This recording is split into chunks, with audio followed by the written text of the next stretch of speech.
Championship, the Pro-Am division up tonight.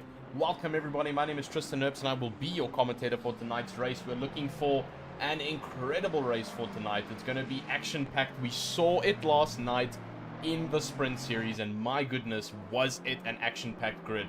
So many cars that were stagnant on grid, 40 cars that started off, and so much action all around field. We're looking for the same tonight here for the Pro-Am division. Please do remember, so on the RaceFace YouTube channel, that our Pro division stream is also live right now with Stephen Koenig.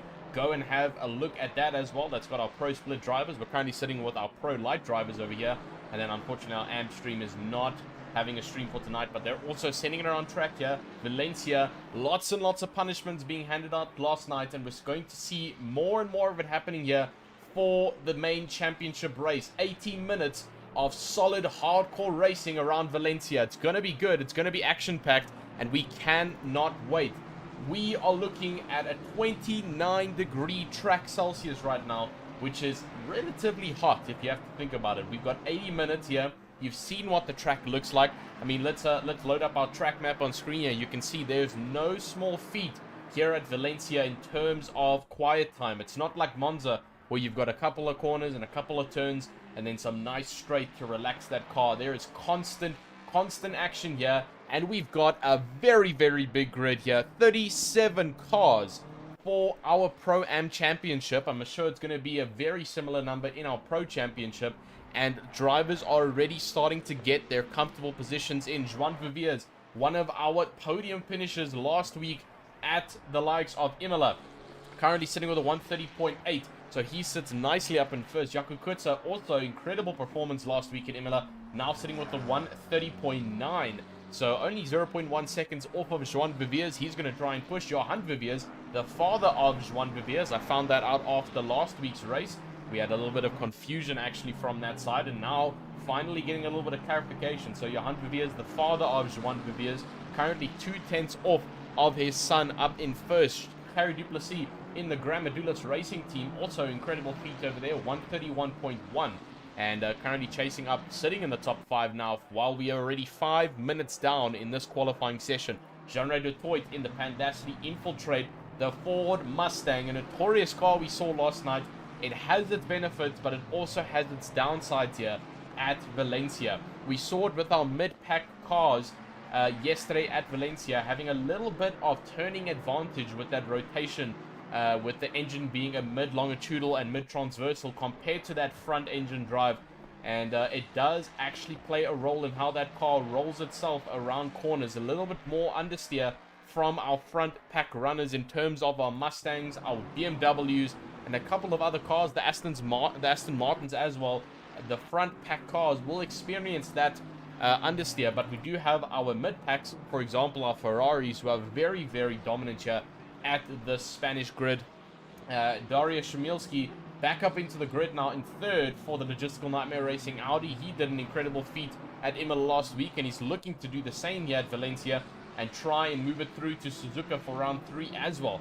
So incredible stuff for some of our drivers that they keep on pushing. Peter Oosthuizen, that's actually Björn Potter, sorry, Peter Oosthuizen just set a better time actually, passing the line now with the Venomworks Racing BMW, gets it across in 5th, and now he's trying to push on to try and chase down Shmilski in 4th place.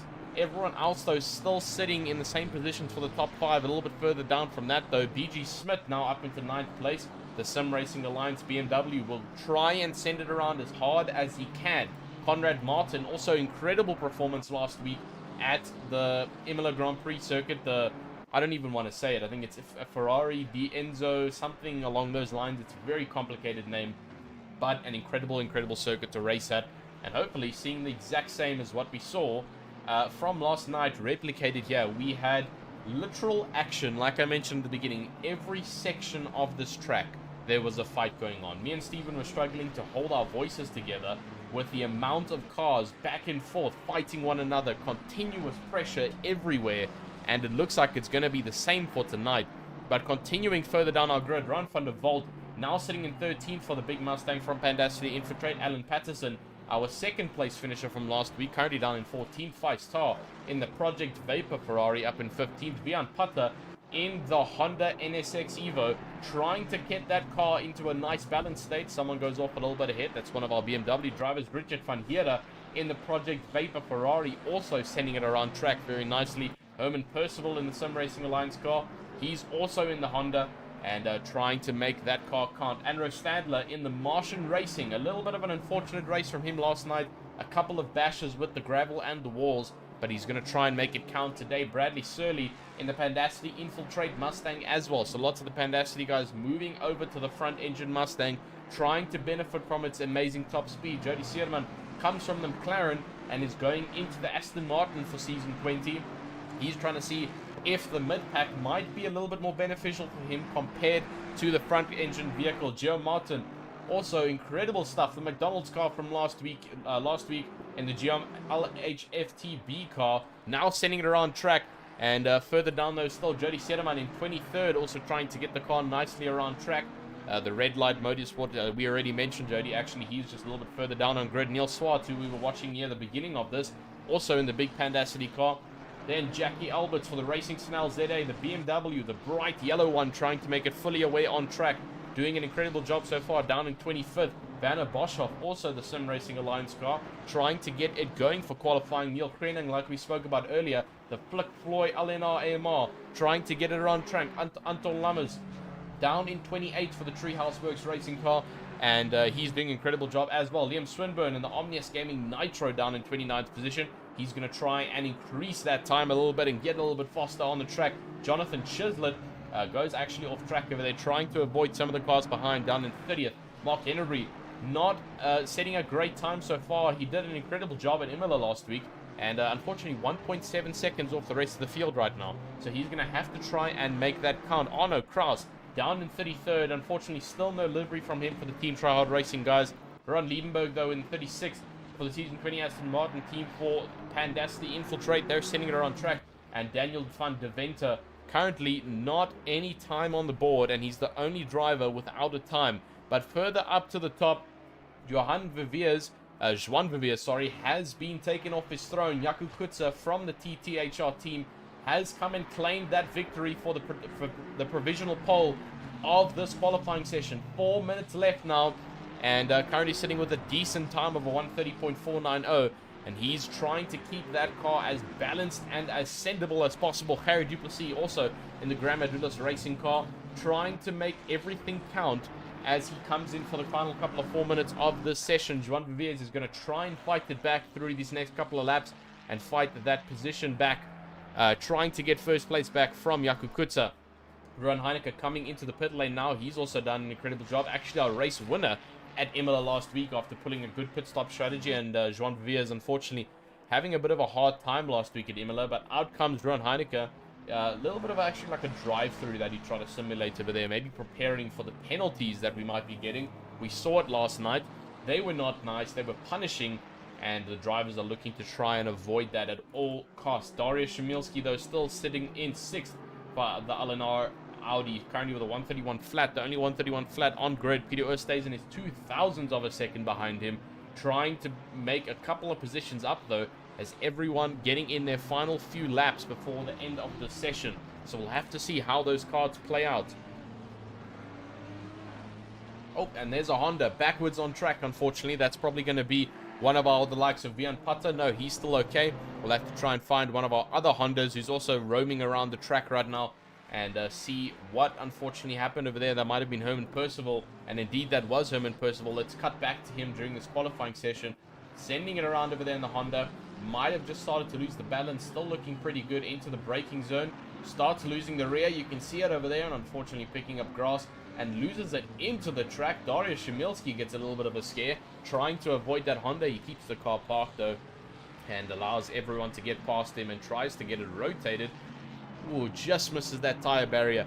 Incredible stuff. Back down to our virtual grandstand though. Let's have a look at some of the people coming to watch and spectate our drivers. Thomas Albert saying, good evening everybody, enjoy your racing. Jackie, give them straps. So that's referring to Jackie Alberts, currently down in 28th position for the Racing Snell ZA car.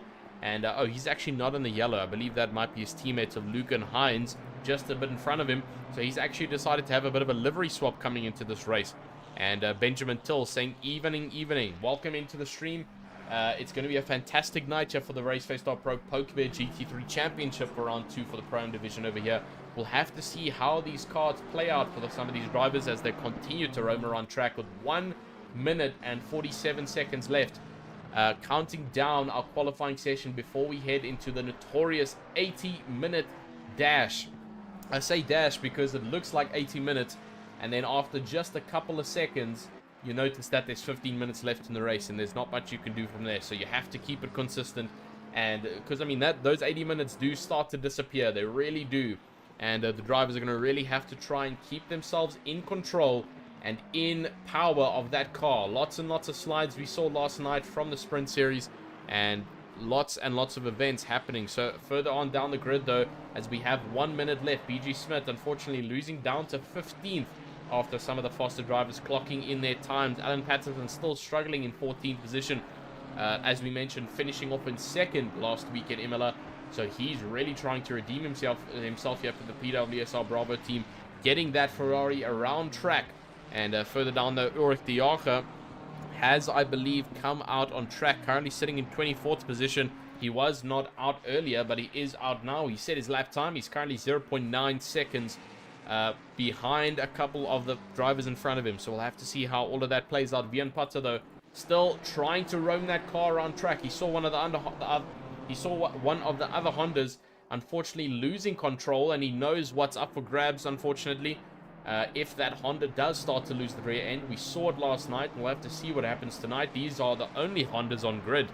We didn't see them last night. But back to our virtual grandstand, Benjamin Till saying, did a few laps with these guys today, and they are not far off the pro pace. Awesome to see how competitive RaceFace has become. That is an incredible statement there, because it is so valid and so true. Lots and lots of competitiveness has come into RaceFace over here. We've evolved from a massive gap between our divisions, and now, as you mentioned, a very mere difference between our Pro and our Pro-Ams. Essentially, that's why they started calling themselves the Pro Lights, because they really are not far off from the Pro drivers. They still keep it consistent. They still keep it clean. Talking about consistency, look at that 18th, 19th, and 20th position. All three Hondas clocking it next to each other within a thousandths of a second between each other. I mean, that's 5 thousandths between Percival and Hennebury, and then 2 thousandths between Hennebury and Putter. So very, very consistent stuff. But it does look like Jaco Kutza will be rounding this off for the starting position of this 80-minute race. Jean Viviers has clocked the car in. He's just under 110s, just behind the likes of Jaco Kutza. So just not making that position count, unfortunately. And he will be starting second. Carrie Duplessis also still not taking on another lap. We do have a couple of drivers out though. BG Smith currently still trying to set a fastest lap. He's roaming around. Same with the likes of Ron van der Walt, who's unfortunately beached the car and lost control of that Mustang. So he's not going to be setting a fastest lap. But here comes BG Smith along the main straight to see if he can set a faster lap time in 16th. Will it be an improvement from 16th? He stays in 16th, unfortunately. And that is the end of our fantastic qualifying session. We're going to head to a little bit of a breaker, and we'll see you guys on the grid with all of our drivers.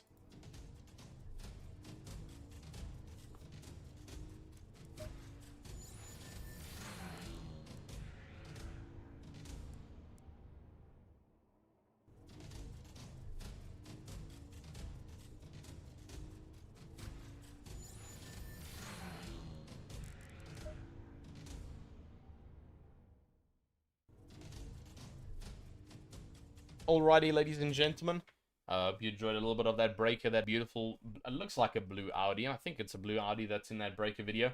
But nonetheless, the Audi's been packed away. One of the Audis have been pulled out on track. Daniel Schmilski, the only Audi out on track. And he's going to be representing the German manufacturer over there, trying to keep that car consistent. But let's look at our helicam here of this absolutely incredibly sized grid.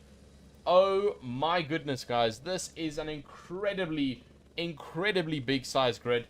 I mean, you can still just in the top of your screen over there see the race leader of Jaco Kutza. We're trying to get as far down on this list as we can, but we're slowly going to start to cut off on our race leaders. This is a phenomenally big grid.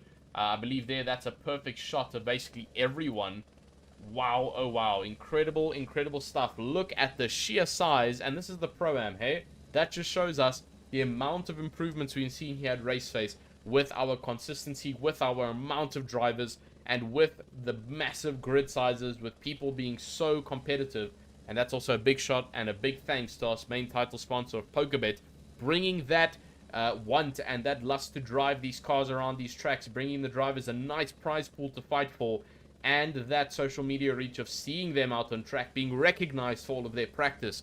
And now it has finally paid off. All of our drivers are ready. We've got 25 seconds left before we begin our formation lap here for the main race over here for the second round of the RaceFace.Pro PokerBet Pro-Am GT3 Championship, round 2 of season 20 here at Valencia. Next round we head over to Suzuka, which also once again a very, very technical track, similar to Valencia with the amount of turns, fast left and right handers. But for now we are based here in the Spanish circuit here, Valencia, Ricardo Tolma, and we are ready for the action as the formation lap starter has counted off. Here goes Jakub Kutzer. We're on the live board over here with Tim and the Helicam as everyone starts to follow up behind him. Joan Viviers has pulled away successfully. Everyone will slowly start to pull off of the grid.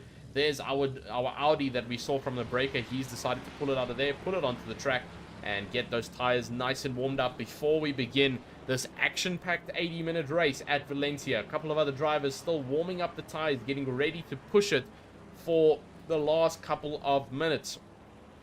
Bradley Surley also down in 12th, will try and capitalize on anything he can in this race.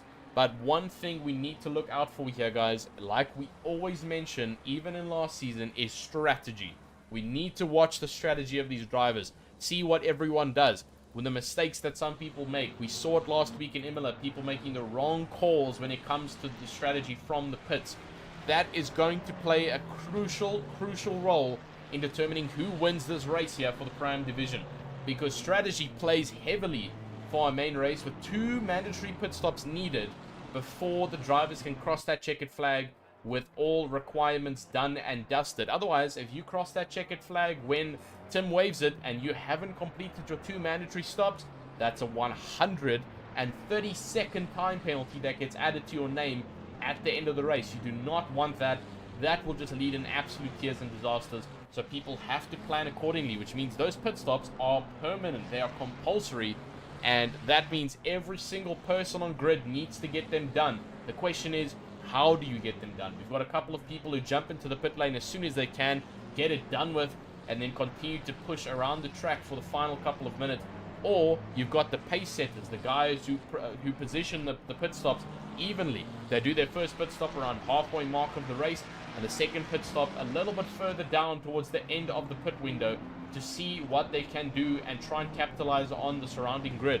And then you've got the troublemakers, the guys who come in and do their final both pit stops within the last 15 to 10 minutes of the pit window. They do all their hardcore racing, put a lot of fuel into the car at the race starts, and see what they can do while having time on their hands in the beginning, and then rather playing with a much smaller time bracket at the end after, you know, getting all the positions done. You're sitting nice and comfortable at the top of the grid, and then making those pit stops count. But as we're talking on now, we are rounding up for the start of our race over here as we see a couple of cars pulling onto the grid. This is going to be a phenomenal race as we set off and wait for that green flag. We've got a nice shot, and there we go. The green flag's been deployed. 2 cars with drive-through penalties from exceeding that rolling start speed limit. Vian Pata and Bradley Surley, unfortunately, but Jakub Kutzer managing to keep that inside line over Joan Viviers, but there's loads and loads of pressure coming from everybody else. There's a car off. Daniel Schramilski has seen the wall, and he is off. Lots of accidents coming through the back of the grid. Unfortunately, a very interesting start to our race over there. The number 427, a couple of other cars further down on the grid, unfortunately not getting the start that they wanted. Let's look back at that start, because it was an incredible run down to the line. A couple of drivers just not getting what they wanted. Really unfortunate racing over there. As you can see, a couple of the drivers coming around, closing off that space from each other. There goes Darius Szymilski in the front, and a couple of other drivers. There's the tap we can see at the back there. That looks like Lucan Hines, unfortunately. Further on behind the grid, he made contact with 2 other cars. One of the Pandacity drivers, Daniel Szymilski, loses out from 6th position all the way down to 2nd last. Super unfortunate teams from him. Further up there on the grid, And Joan Vivier is still putting pressure on Jaco Kutze. Everybody else shaping up to try and make it count in these moments. Bradley Surley, though, unfortunately, will sit with that drive-through penalty. So will Vian Putter down in 15th position. And that is going to really impact their finishing position. They're going to want to get those drive-throughs done as soon as possible so that they can see the rest of the race in a clear, broad view perspective and not having to worry about that drive-through. They anyways only have 3 laps to serve, and then it becomes another penalty that gets administered. But oh my goodness, and a very eventful first lap we did not see last night at the Sprint Series. Wow, I mean, that was a very, very, very close call for some of those drivers, putting it wall to wall with each other. But here comes Bradley Surley into the pit lane. Same with Vian Putter. They've made the call to come in after getting those drive-through penalties, and they're trying to get it done as early as possible. Jaco Kutze still leading this race. He's got loads of pressure, though, as Ron Viviers, we know him from last week at Imola. He's not some small driver. He's got the pace, he's got the rhythm, and he's got the action to try and get past some of the other drivers. He made the mistake last week of unfortunately losing the car at Imola, something we didn't get to see on the broadcast camera, but he actually addressed me later on after the race about what happened. Obviously, we know that Joan Viviers last week was sitting comfortably in first, and then all of a sudden he wasn't sitting in first, as he had lost out to a couple of other drivers on grid. He did mention to us that he did lose the car and it wasn't on camera, so he went from a very high up position with a huge gap to almost no gap to the driver behind. So after completing pit stops, he dipped down all the way to 11th position, and that unfortunately did ruin his podium finish. But looking to capitalize once again on it, though, he's going to try and pull it around for the next hour and 16 minutes. Just like that, 4 minutes has gone from this race. Actually, about 3 minutes or so. But oh my goodness, we're going to have to continue to try and look back through this grid. You can see the sheer amount of cars on this grid. Everyone now lining up on that back straight. You can see a couple of our back markers unfortunately lost out during that turn 1 incident. Number 4 and number 113 a little bit further on behind. So that is still Vian Putter and Bradley Surley after serving their drive-through penalties. And then it's Dariusz Szymilski after receiving that drop-off after turn 1, losing the rear end of that Audi. So everyone else trying to make it stick. But lots and lots of fighting going on. We can see it over here. Herman Percival is trying to put the pressure on the cars in front. Gerard Pretoria is trying to keep it on behind him as well, as everyone ramping it up. 5 stars now got a fight on his hands, as he's got a long train of cars around him putting pressure and trying to make every moment of this count. Richard van Heerden as well putting pressure on Rowan Heineken now, as well as Harry Duplessis and the Crambadulas Racing team. So lots and lots of trains going on. Further on though, Peter Oosthuizen leads the battle for 6. He's got a huge train of cars behind him. Jean de Toit is not making it easy, putting an immense amount of pressure. But Ronald Charles also in the BEC camo painted Ferrari 296 is going to try and get past him as soon as he can. Everyone trying to send it as close to the wire as possible here at Valencia.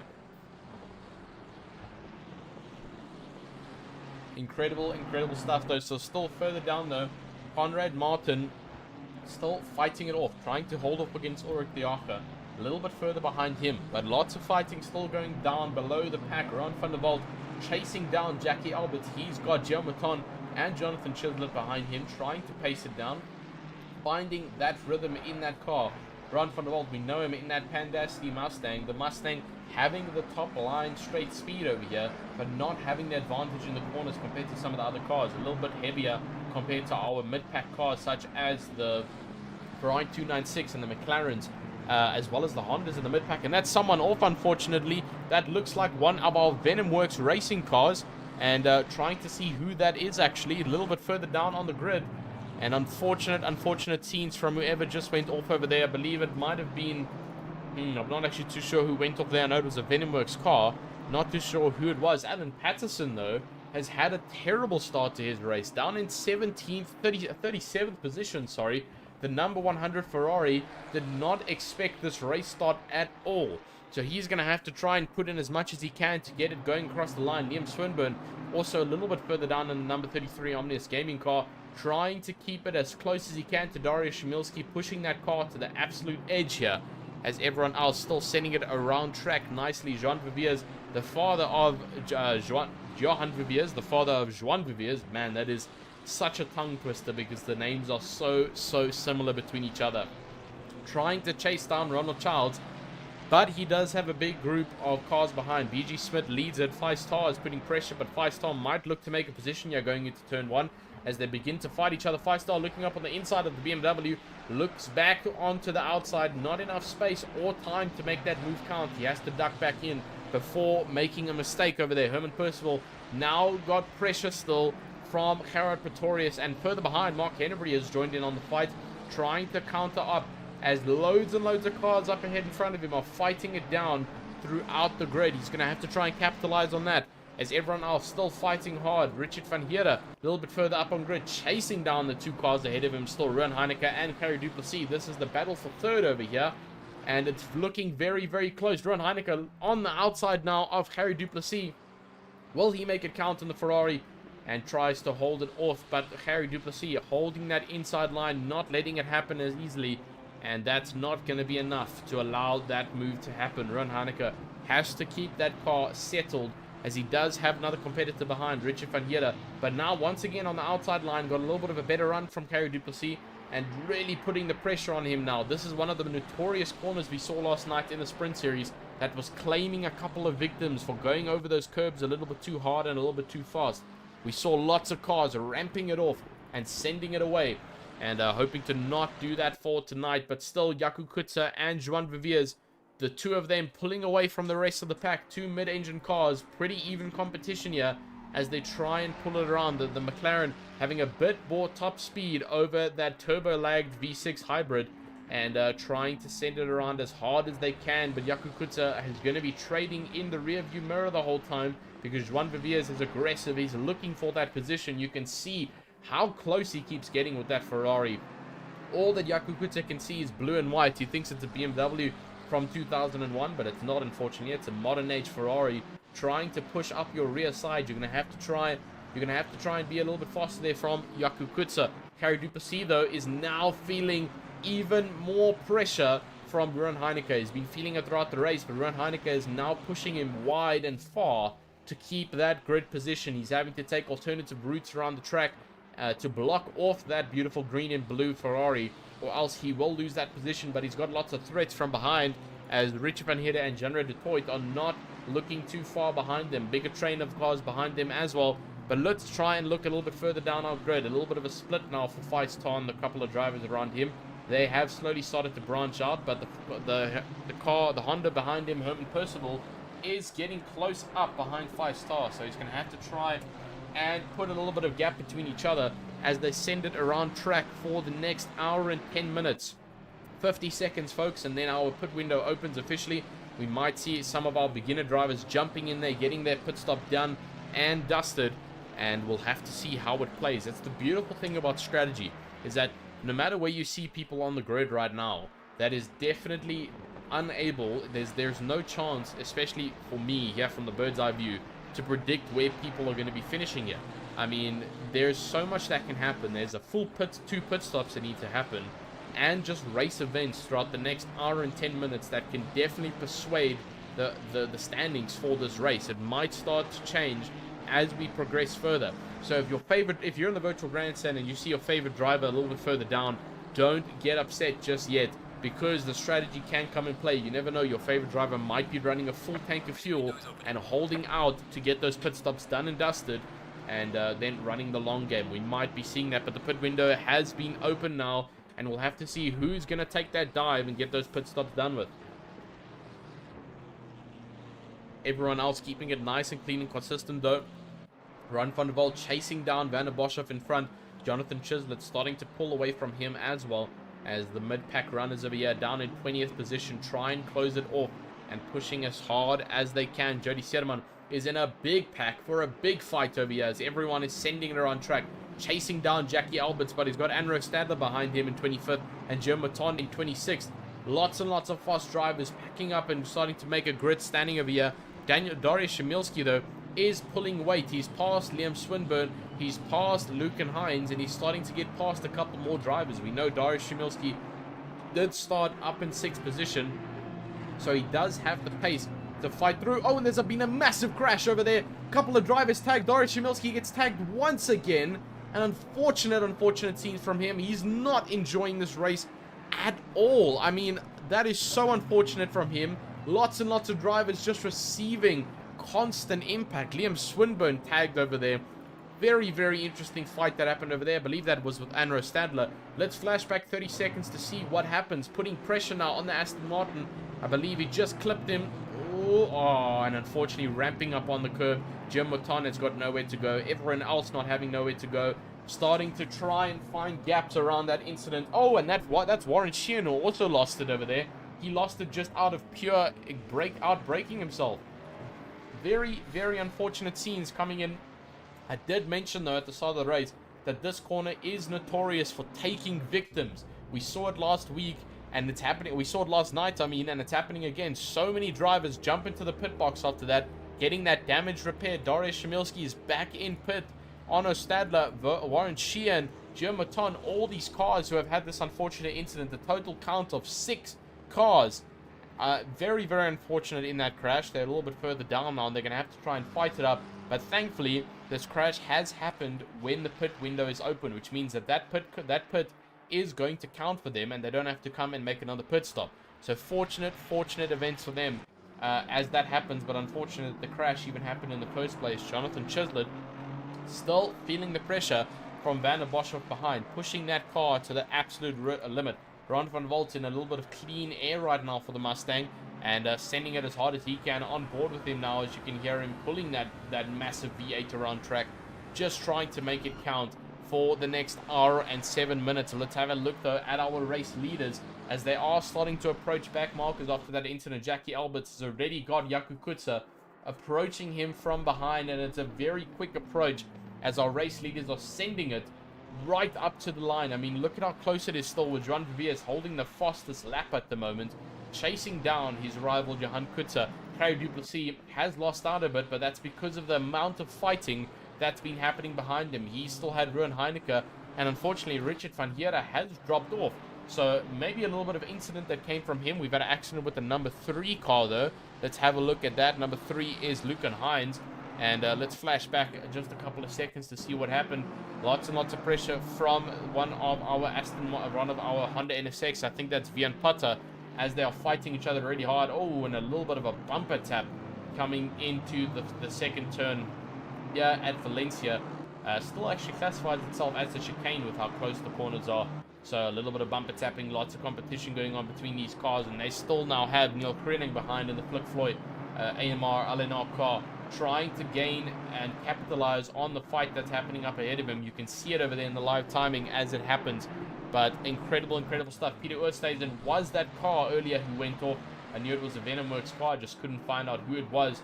So he's unfortunately dropped down to 26th. And now under pressure from Gerard Pretorius in the Griffin Sim Racing car, really putting the pressure on to get that car sorted and get it sending around track. But Dariusz Szymilski is now behind, and he's already been lapped from some of the rear end-sided cars. I mean, already up into 25th. Here goes Darius. He's now fed up. He's going to complete both pit stops, done and dusted, at the beginning of this race. That means he's going to be completely clean, and the pit window's only been open for 5 minutes. So this is exactly what I was talking about with the strategy coming into play.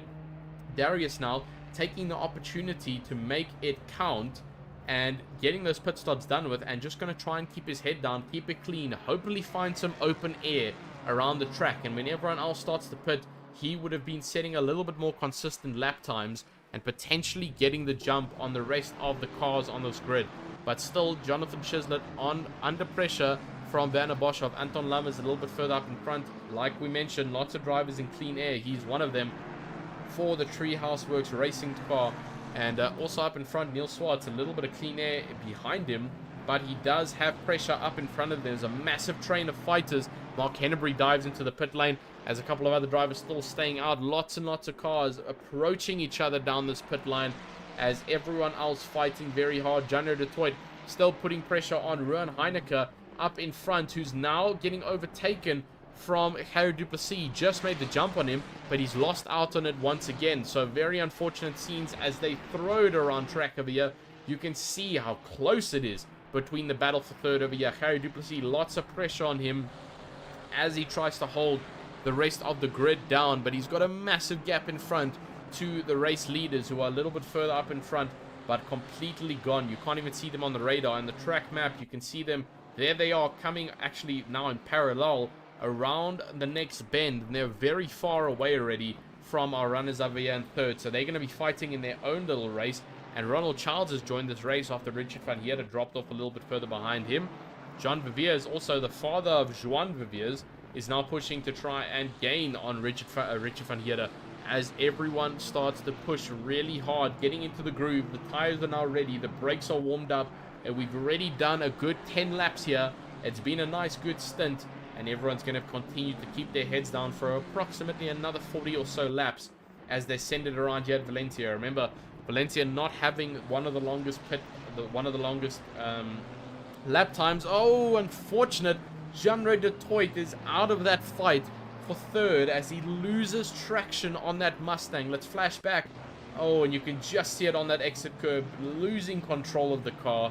And that is really, really unfortunate from him, losing it all the way down. A little bit of an incident, though, with our number 122 car. Let's go and try and find that car. I believe it's a little bit further down grid. Actually, no, it's up on our grid. It's Harry Duplessis, who's had a bit of an incident. He's tapped someone. Oh, he went off, actually, as well. So he tapped, I believe, one of the other cars, or he also lost that Ferrari a little bit. And he's lost out to a couple of our other drivers. Anton Lammers coming through as well, 5-star, now putting pressure on Harry Duplessis. And we'll have to see how all of this plays out. Like I mentioned earlier on in this race, it's not over until that checkered flag waves, because these drivers are really starting to put the pressure on each other, and they're needing that strategy to come into play to make these positions count. Harry Duplessis has really lost out, but Jean Viviers has made the move on Jaco Kutzer. Let's see if we can find it. Here it is over here. You can see it. Jaco Kutzer in his scopes. Where does he make the move? There's not much overtaking room here at Valencia, but Jaco Kutzer goes out wide and leaves the gap open for Johan Viviers. And it's an easy overtake for our fastest lap leader right now, as he takes first place back for the race and leads it on. And we'll have to see how that goes with all the strategy that comes into play. So currently leading our race here for the RaceFace.Pro PokerBet GT3 Championship, the Pro-Am Division. Once again, a reminder about the Pro Division stream also being live with Stephen Koenig on the RaceFace.Pro YouTube channel. Go ahead and give that a like, give that a go, and have a watch with what the Pro drivers are doing compared to what the Pro lights are doing over here, sending it around. Jaco Kutzer now will be looking to try and redeem himself after losing that position. Rowan Heineke, though, is now a little bit further behind, 13 seconds to be exact, trying to fight it off, but he no longer has too much pressure after Jean-Ray Du Toit lost out on that spin. So behind him is Ronald Childs, 1.3 seconds. Following him, Richard van Heerden still fighting it hard. Johan Viviers follows that. BG Smith, Herman Percival, Harry Duplessis, 5-star down in 10th position. Conrad Martin in 11th. Neil Swartz in 12th. Jean-Ray Du Toit in 13th. Anton Lammers in 14th. Jonathan Chislett down into 15th position. Vanna Boschop in 16th. Ron van der Walt in 17th, hoping to not do the same thing his teammate just did. Rob van Heerden down in 18th position. Ron Liebenberg in 19th. Lucan Hines down in 20th. Jody Sederman in 21st for the Red Light Motorsport AMR. Carol Pretorius, after fighting a little bit with Peter Oosthuizen, has gotten very far now. And a good 1.5 seconds gap. Peter Oosthuizen down in 23rd position. Bradley Surley follows on in 24th. And he's got Eric the Arca behind him in 25th position. Mark Hennebury, after completing one of his pit stops with a couple of the other drivers in 26th. Honor Kraus now in 27th as well, fighting for the Team Tryhard car. He's got Neil Krenning a little bit further on behind. He's actually under pressure from one of our back markers, that being Warren Sheehan.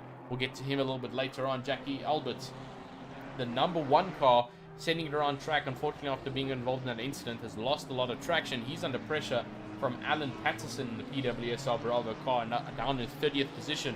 Vian Pata under pressure now as well from Andro Stadler, as everyone's still sending it very tightly around this track. Liam Swinburne down in 33rd for the Omnius Gaming Nitro car, the AMR down in 33rd. Daniel van der Venter down into 34th for the Sim Racing Alliance. Jim Baton in 35th. Warren Sheehan, like we mentioned, with Pat's about team, here he is down in 36th, trying to gain traction back up after having an unfortunate start to this race. Dariusz Szymilski, the only driver on grid with all of his pit stops done and dusted for this race.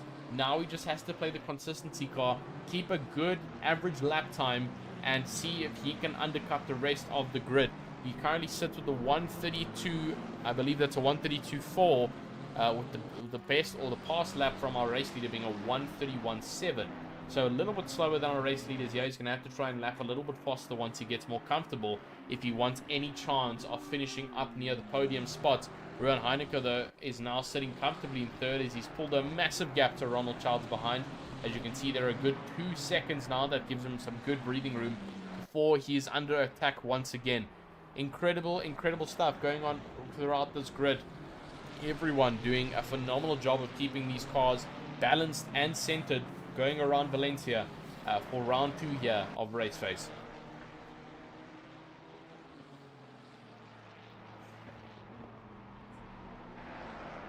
And Ronald Childs still sitting nicely in 4th position. He will slowly start to feel the pressure from Richard van Heerden and Johan Verveers as they slowly start to gather up on the back of each other. Johan Verveers is already starting to make provision on the back of Richard van Heerden, getting really close behind Neil Swartz, trying to chase down his teammate Johnny de Toit after that spin.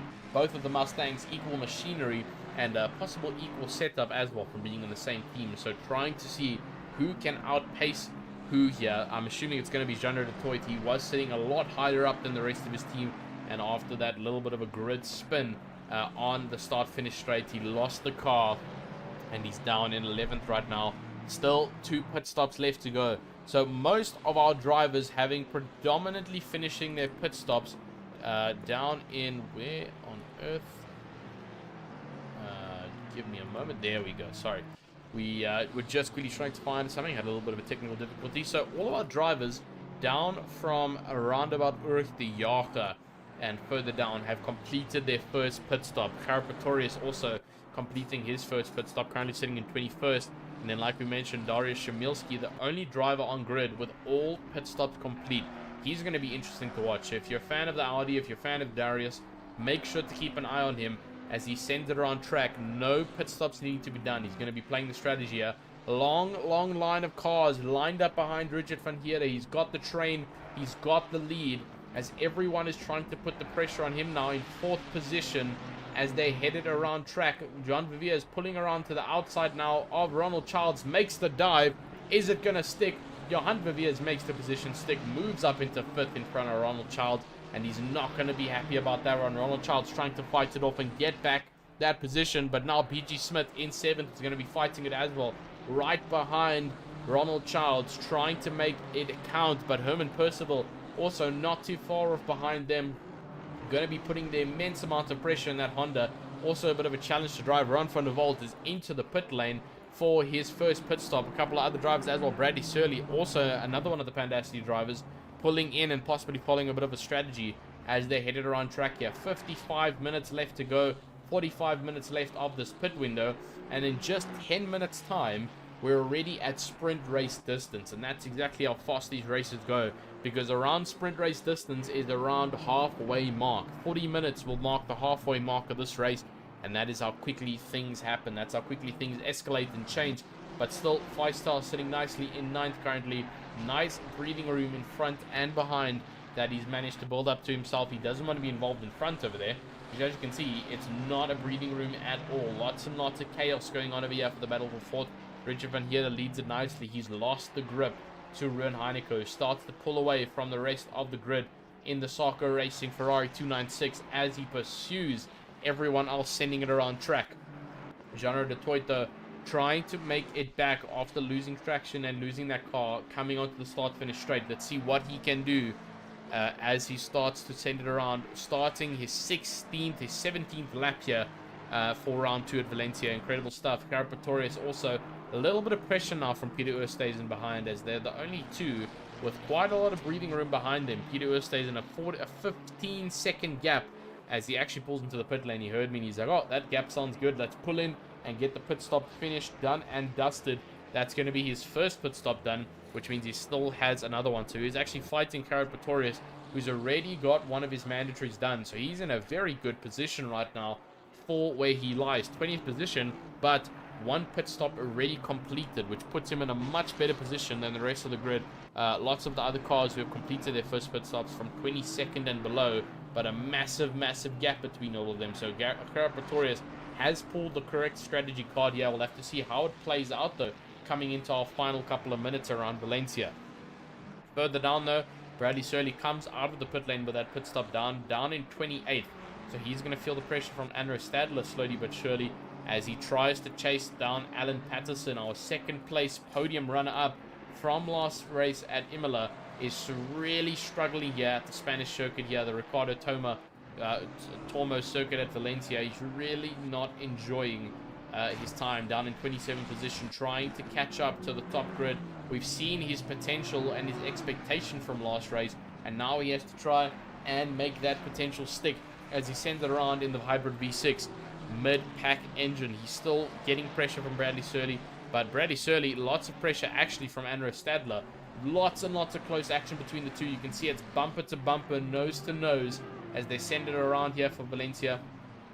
And looking up on the inside line now, Andrew Stadler might actually catch the jump on John Toit. Looking up on the inside, Bradley Surley, sorry, and makes the position count. Bradley Surley's got nothing to do but to avoid action over there as essentially Andrew Stadler put that car in the middle over there and said, nope, I'm reserving this. This is my position. Here's John Toit.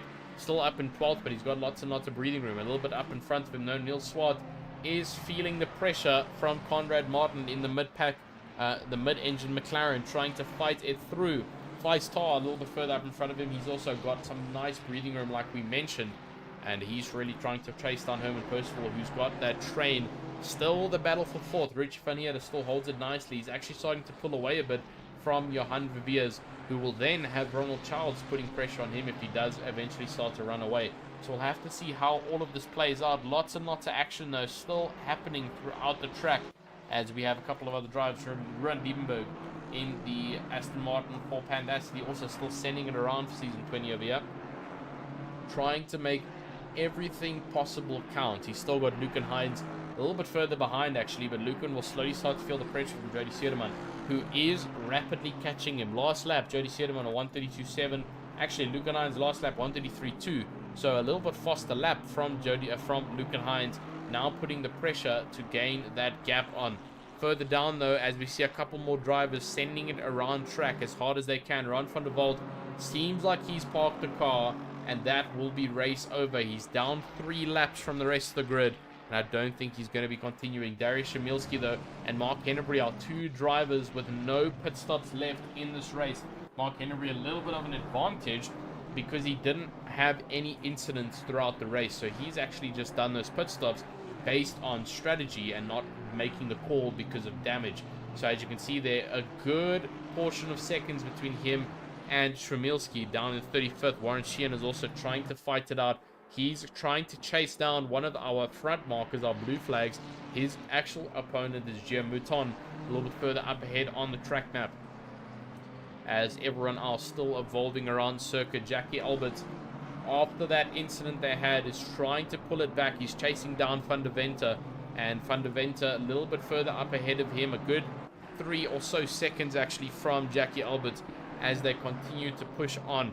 Van der Venter also trying to catch up to Liam Swinburne as they send it around track, still a good also 3 seconds, so marginal sectors here of gap. And Liam Swinburne, unfortunately, a very, very big gap to Bradley Surley. His next car on track is a very good portion ahead of him. As you can see there, the cutback is on a completely different section of this track. So he's going to have to try and make that up in the pit time strategies. Lucan Hines, though, in the Racing Snail, still doing an incredible job up in 17th position. Like we mentioned, Jody Sederman is looking to start putting the pressure on behind. But still, Lucan Hines with a better fastest lap. 133.9 was his last. Jody Sederman 132.5 with his last. So actually a very, very, very different timings over there, but still keeping close with each other. So not too sure how that's actually happening with both of them setting very different times in the hot lap mode. So still very, very fierce competition. Ronald Childs up in 6th position is still feeling the pressure from BG Smith as well as Herman Percival. It's a good fight right now for 6th position as Jan Viviers has pulled away, which means that Richard Van Heerden has also pulled away. So a little bit of space being given to lots of drivers. Richard Van Heerden has got about a 1.8 second gap to Rowan Heineke, then 1.5 to Jan Viviers, 1.5 to Ronald Childs. So everyone's starting to space them out nice and evenly and giving each other a good run for each other's money, but giving them the space to play.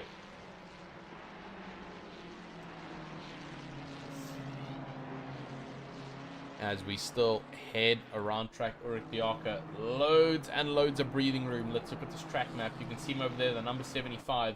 He's got so much clean air ahead of him, and you can see on the track the number 100 car currently in the middle of a massive fight. So let's go on board over there. That's Alan Patterson. You can see it over here, chasing down actually the back marker of Shemilski as he's trying to recover after making that mistake or having those couple of incidents. But he's got pressure from Neil Kriening and Peter Oosthuizen, as well as Anro Stadler, as everyone is starting to gain on each other and forming a very close train around the track over here. Like we mentioned, Valencia, not the easiest track to make overtakes, and it's also not the biggest track, which means that lots and lots of cars everywhere on track have action.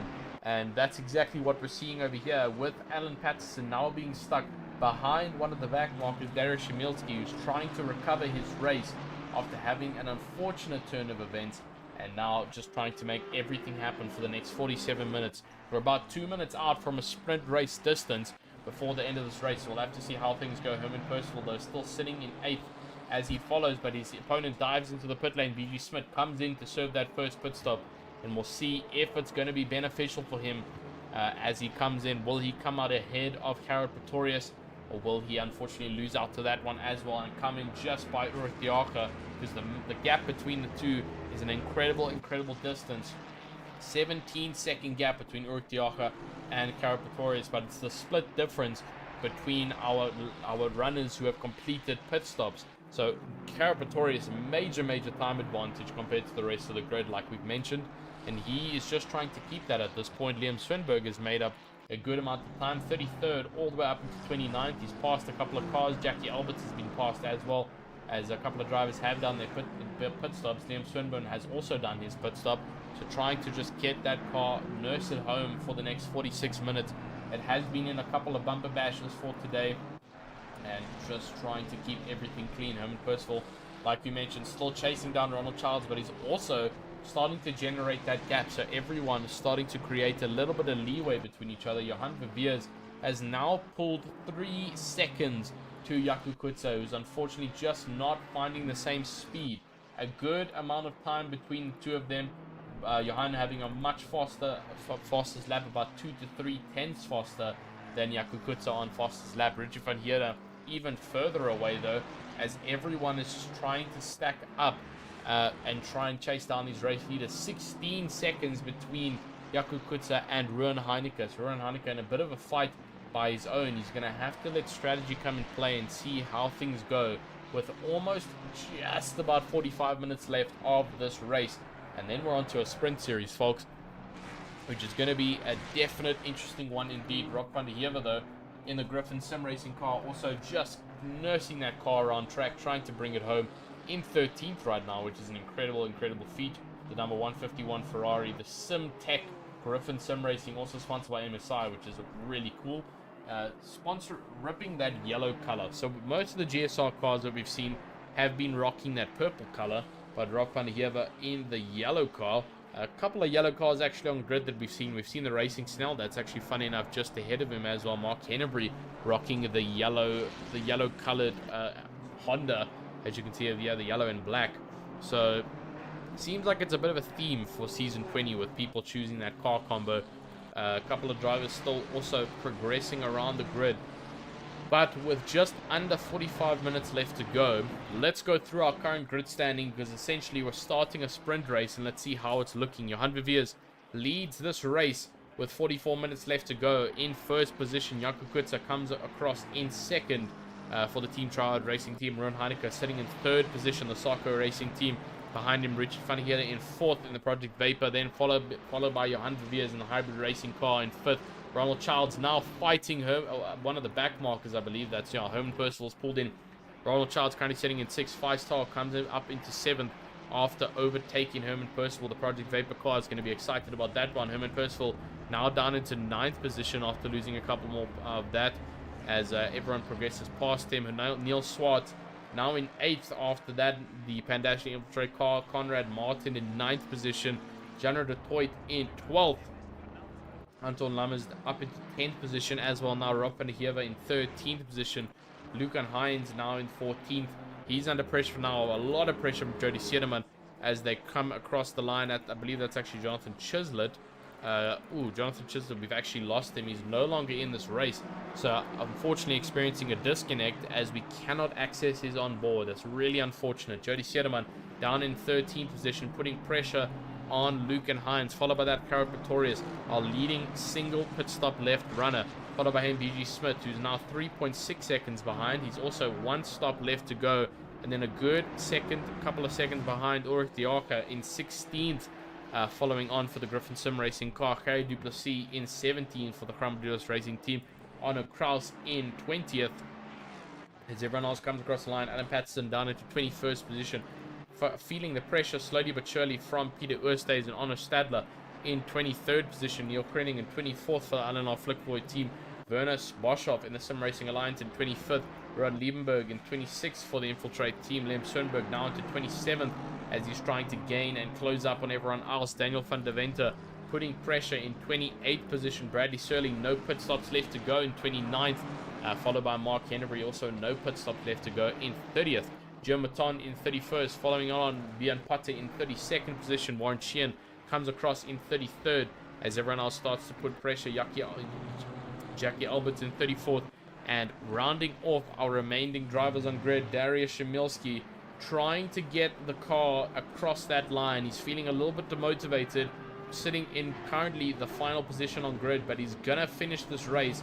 He's gonna come across that checker flag. So that's what we love to see here at RaceFace. We don't have room for quitters. Everyone needs to get out on track, come here for what they wanted to do, and get these next 41 minutes done and dusted for the round 2 here for RaceFace at the RaceFace.Pro PokerBet GT3 Championship for the Pro-Am division. Speaking of which, during that little bit of a water break, Daniel van der Venter, an unfortunate drive-through after trying to put pressure behind Liam Swinburne, really just trying to get that BMW around these corners as fast as he can, has received the drive-through from exceeding track limits. So unfortunate scenes from him. He's really going to be down on the grid now because that won't serve as his remaining pit stop. He's going to have to do essentially 2 runs through the pit left after that drive-through applies. So very unfortunate scenes from him. Let's go and look though further up on the grid. What is the gap looking like with our race leader? A good amount of time between him now and Jakub Kutzer, 2.2 seconds as everyone else follows on. Jakub Kutzer just trying to keep everything clean and motivated because he does have Richard van Heerden a little bit further behind, also trying to catch up after that multi fight that happened earlier on. Juan Viviers, the father of the race leader currently, also trying to catch back up to Richard van Heerden. 18-second gap between Richard van Heerden and Jakub Kutzer. So incredible stuff from the race leaders, the first and second guys, for pulling away from the grid already. Ronald Childs trying to catch back up to Johan Viviers, and 5-star is just a little bit behind. He's going to slowly start to catch up to Ronald Childs. Neil Swartz is also behind him.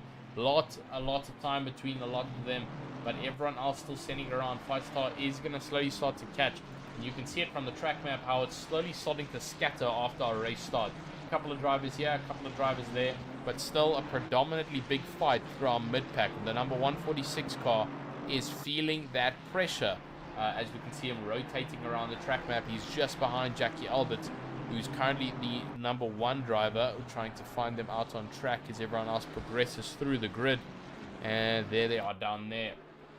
So still pushing it around. The number 46, Warren Sheehan, is just trying to make it count. The number 46, Warren Sheehan, just trying to make everything count. He's pulled up into the pit lane to get that done and dusted, because he's having a bit of a hard time in the back of the grid. He's got 1 pit stop left to go.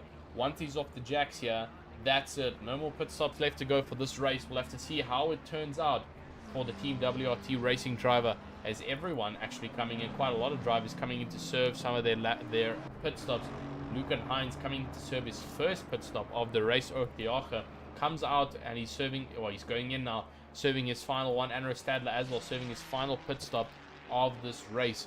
So incredible stuff. Everyone's starting to pull in those strategies, making things count before the end. And Alan Patterson has gained a lot from lots of the pit stops happening. Up at the 17th position, he was roaming down towards the 30s, and he's up into 17th now with one pit stop left to go. So he was just playing strategy. Like I mentioned in the beginning, you don't know where people are going to be up until the end of this race due to the amount of strategy that can be played. So for the likes of Alan Patterson, he's going to be feeling quite happy as he still remains nicely in the top 20. He was outside of it earlier, but after pulling the strategy cards, he's nicely up to 17th position. A couple of other drivers also benefiting nicely from that.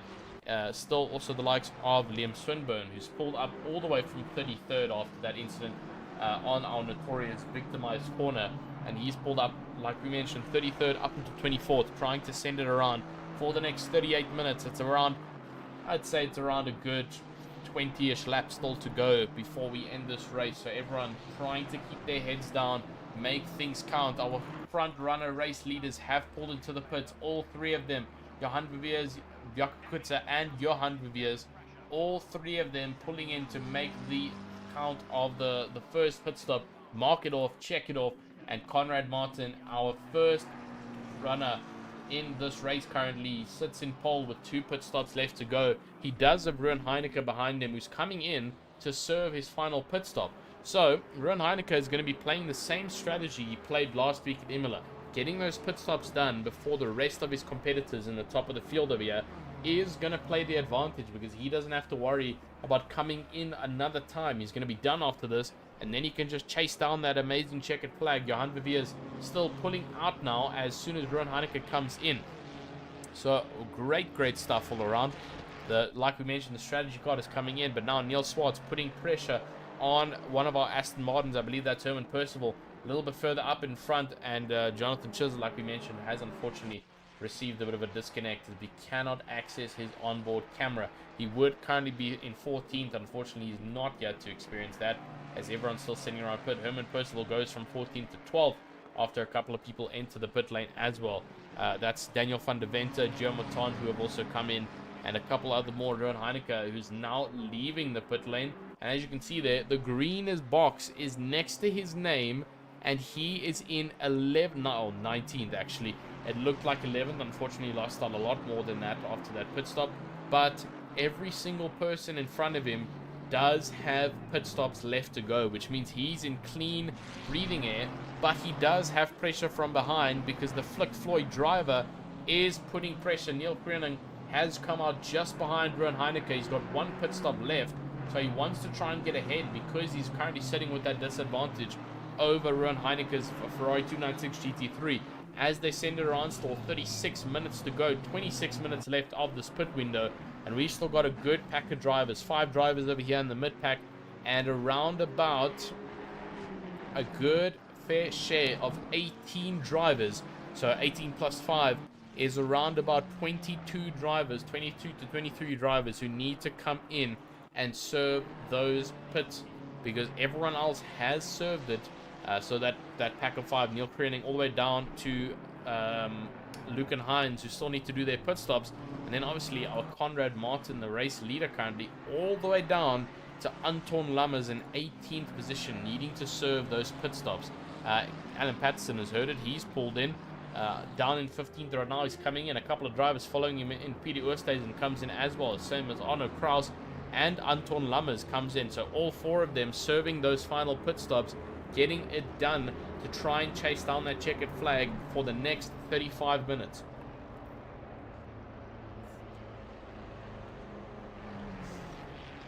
So far, this has been some incredible racing from everybody. Clean, consistent, constant action around track as everyone sends it around, and it has been a phenomenal feat of this race so far. No hassle here to try and put that power, the full pedal to the metal, like we like to talk about, as everyone is showing their true potential, sending it around track. Joan Vivier is technically our P1 right now, as he's got 1 pit stop left to go. The only person left in front of him is Conrad Martin with 2 pit stops left to go. He almost has a bit of an accident there from the driver behind him, but we did see the hazards being deployed there, saying thank you to Anton Lammers as he comes out of the pit lane and gives the go-ahead for Jan Viviers, not causing any accidents there. That would be terrible to cause an accident for our race leader, because the complaints would be hot. BG Smith coming in now, serving that final pit stop as well. So lots of drivers pulling the move to make it happen. Liam Swinburne also serving that pit stop. But Lucan Hines has unfortunately received a drive-through after exceeding track limits. So essentially 2 more runs into the pit lane that he needs to do, or else he will be at a major risk of heavy penalties coming his way. So we'll have to see how that all courses out. Where does Liam Swinburne come out? He comes out in 30th position, just loses out to Dariusz Szymilski, and 32nd actually, lost out to quite a couple of our drivers, just staying in front of Jackie Albert, who's still in 31st. Actually, he's also lost out, and Joe Maton is a little bit further down, but incredible stuff as everyone's still serving those pit stops. So Lucan Hines is going to be dead last, unfortunately, after serving his drive-through and then serving his final pit stop needed for this race. Let's hope that final pit stop is a splash and dash, or else he's seriously going to be far off the rest of this grid, and it might even be a potential DNF. We hope to not see that though. Conrad Martin, our race leader, comes in as he starts to lose positions. Jean Vivier's back into first place as he still has his opponent of Jakub Kutsar following behind, but there's a big gap behind Jakub Kutsar, under pressure from the back marker of Alan Patterson. Now also still in this race. Remember, with the back markers, you can't just usher them off of the track just because they aren't fighting you. They're still fighting for a position on the track, not regardless of if it's a position with you. They're still in this race here at Valencia. You have to give them the shot. If they're faster than you, you have to just make according and plan wisely to provision and allow them to get past you, or just allow them to carry you through. It's also a potential thing of allowing the back marker who's faster to allow you to slipstream and get through some of your opponents.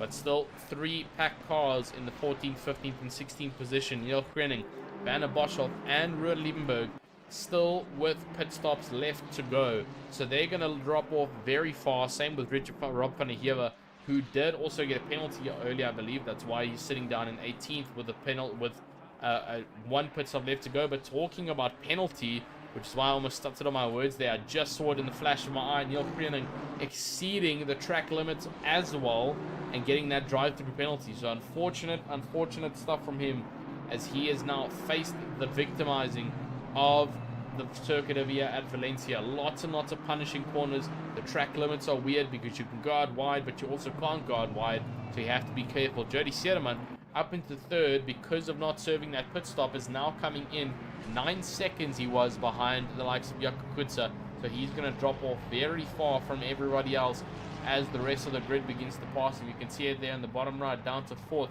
as the rest of the cars come down to 5th, down to 6th. And that is going to continue happening. Rich van der Heever, though, is still looking at the backside over there. Still a good 4 seconds. But Johan Viviers is not far off from Harry Duplessis. He's within fighting distance here to make something count. So potential top 5 for Johan Viviers if he can keep this car clean and consistent and fight off Harry Duplessis in front. He's got half an hour left to make this happen, and that half an hour can disappear extremely quickly. We've seen it happen, how fast things happen with these drivers. Oh, someone's off there actually. I believe that's... Oh, who's off of track there? Not too sure that is. That's a yellow flag actually, and that's unfortunately, I believe that's Harry Duplessis pulled off track. What on earth has happened to Harry Duplessis? He's just completely pulled the car off. So he's got Johan Viviers behind, and potential disconnect here, wheelbase failure coming around the corner. It happens over here. Let's see what happens. Turns in, and the car just dies, I think. I mean, he pulls off to the side, but then doesn't come back onto track, pulls the car off and stops. So what happened to Harry Duplessis? Was that a potential mechanical failure, electronical failure on the rig? Because he's remained dominant and stayed on track. He's still there after the replay, and that is a yellow flag over there in Sector 2 for Valencia over here. So people are going to have to try and race this around with caution, as he is a stuck car on grid. So very, very weird scenes to see from Harry Duplessis, who's just sitting on the side of the track. So I believe might have actually disconnected or lost power to the wheel, as he's not actually leaving the server. If he lost connection, he would have been out properly. As we also have another driver with a drive-through, Warren Sheehan, currently sitting in last place, now sitting with the drive-through penalty, which is just going to push him further down, unfortunately. So very unfortunate from him. There we still have him sitting. I mean, Duplessis has remained stagnant with that Ferrari, so definitely some form of hardware failure on the rig in real life, and that has placed him trying to fix it potentially, or he's just given up and he's put the car on the side, but he wants a better view than the pit lane, you know, keeping it there. But that has kept a bit of a yellow flag, which is going to provide a little bit of a course caution to everyone coming around. But let's have a talk about one of the drivers who have fought it back, Daniel Szymilski, after having a very eventful race so far. Lots of unfortunate timing coming from him at the beginning of the race, losing the rear and then being involved in another accident. And he is now down in 28th, but he does have a fight on his hand because Lukenhein's behind. Ruud de Jager is also trying to let one of our top markers through. That's Ruud Heineke, as he tries to still fight through this little mid-pack. Down in 11th position, Ruud Heineke currently our leading driver with no pit stops left to go. This could potentially play very well for him as we wait for the rest of this race to happen. We're going to have to see how this plays out. 27 minutes left of racing here for the RaceFace.Pro PokerBet Pro-Am GT3 Championship for round 2 at Valencia. Like we mentioned, we head to Suzuka. Very similar style track with the technicalities of turning left and right constantly next week. Oh, Darek Szymilski putting pressure over there on Lukenhein's, giving it a little bit of a push there from the Audi. And we'll have to see how things event for the rest of this grid. Now, though, Lukenhein's is looking to make the position up on the likes of Darek Szymilski. And now they're trying to let go of Ruud Heineke because he is a blue flag, trying to make room without losing too much speed. Darek Szymilski, though, has opened up that window to Lukenhein's after slowing down a bit too much. Lukenhein's does have the potential. Yeah, he dives up on the inside. Little bit of a late dive, I won't lie to you.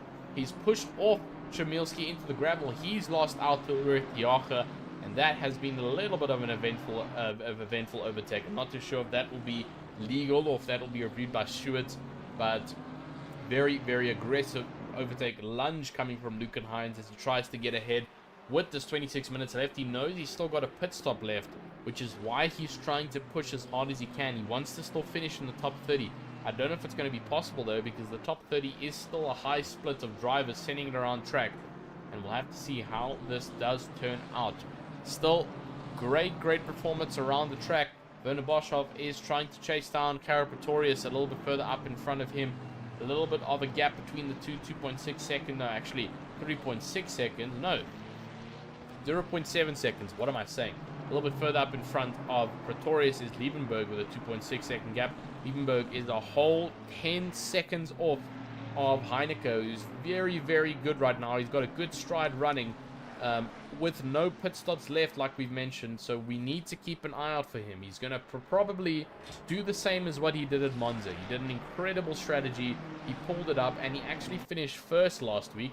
Not too sure if first will be the same viable option here, as we do still have a couple of our front runners running very quick throughout this grid. Johan Verveers and Jakub Kutsar pulling away majorly from this grid, almost a whole lap from the third place onwards.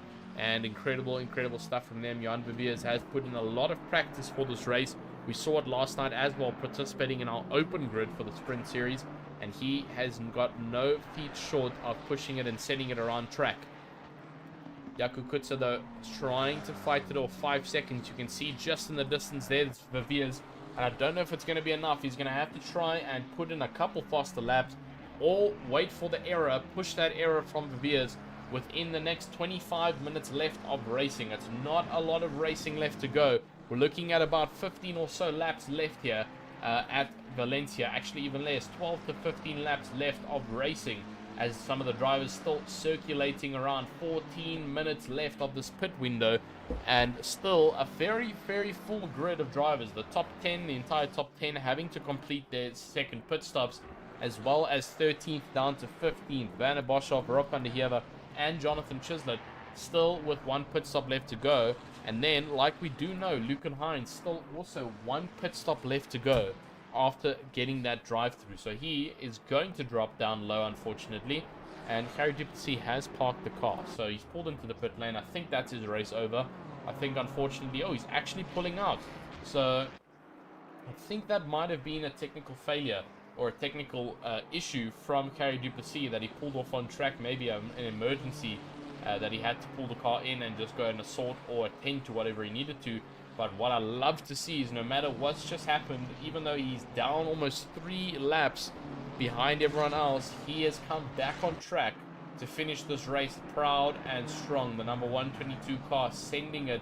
The Harry Duplessis Gramadulas racing car is going to make it happen and finish this race off. 23 minutes left, 25-degree track temps. So we are dropping a little bit as we head to the afternoon. We do have a bit of an afternoon race here, 5 o'clock in the afternoon here at the Spanish circuit of Valencia. Drive-through for Jackie Alberts. Unfortunately, the teammate of Luke and Hines also receiving the drive-through, and that is not going to play in good for him. He's unfortunately going to drop off hard after exceeding the track limits. Oh man, that's sad to see. You hate to see it when drivers get the drive-through for track limits. It does happen here, especially with this track being so close and fighty, and lots of victims claimed here at Valencia for tonight already.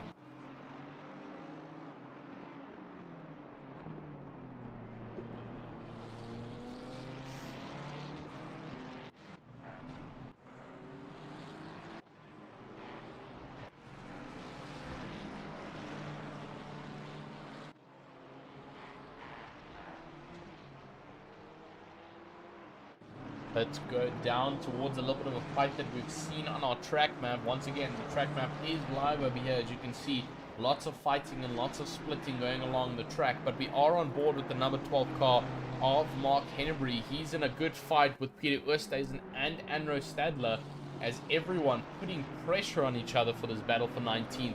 And you know, you would think the battle for 19th, I mean, come on, that's nothing. But in ACC and GT3 racing, there's a lot of positions to count for. Lots of people think of it like F1 in terms of scoring, where the top 10 is the only people to get points.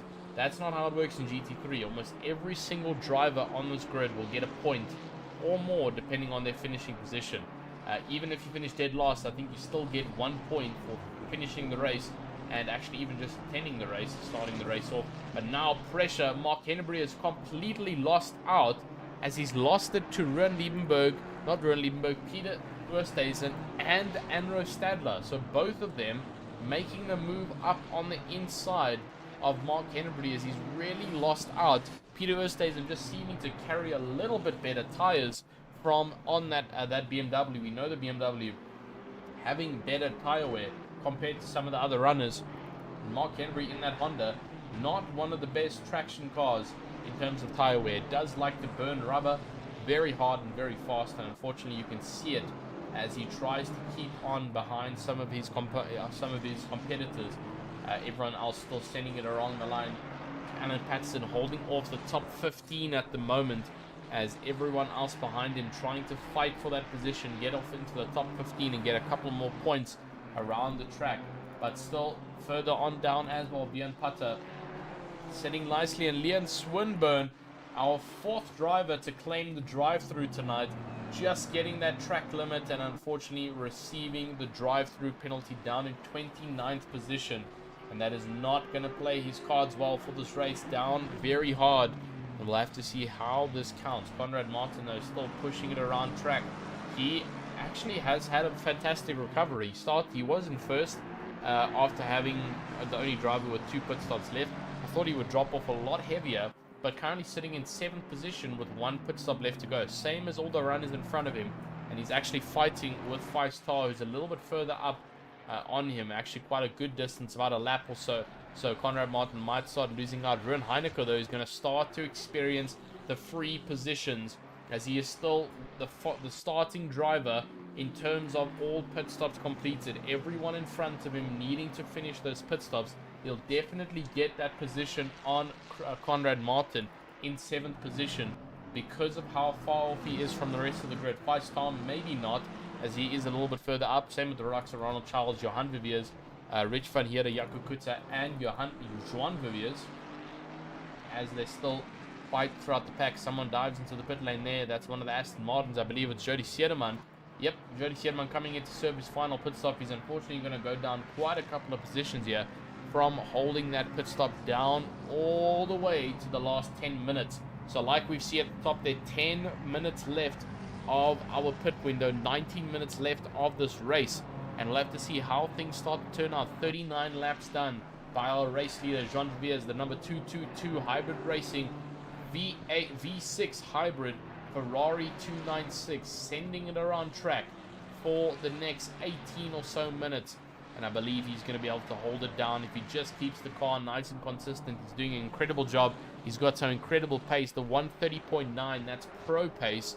Currently sitting with his best lap time, and everyone else following behind him. Richie Faniera also still trying to keep it up. Currently sitting in third position, but he does have pressure. 5.4 seconds behind from Johan Viviers. Johan also pressure from Ronald Childs, but also only 4.7 seconds. Ronald Childs does have a little bit more direct pressure from Five-Star, who is just under 2 seconds behind him, down in 6th position. Ron Heineke, lots of breathing room from him, 22 seconds, but he does have a bit of a parker on behind him. That's Neil Kriening, but it is a back mark, so he doesn't have to worry too much about it. Conrad Martin, the first of our top 8 pack, coming in to serve his final pit stop, and we'll see how this does for him. There goes Liam Swinburne serving his drive-through penalty after unfortunately just exceeding those track limits. Everyone else though still sitting around track. Where does Liam Swinburne also come out? Down into 30th position for the Nitro driver after losing out a lot of time between everyone else. So down to 30th position, not what he wants after this race.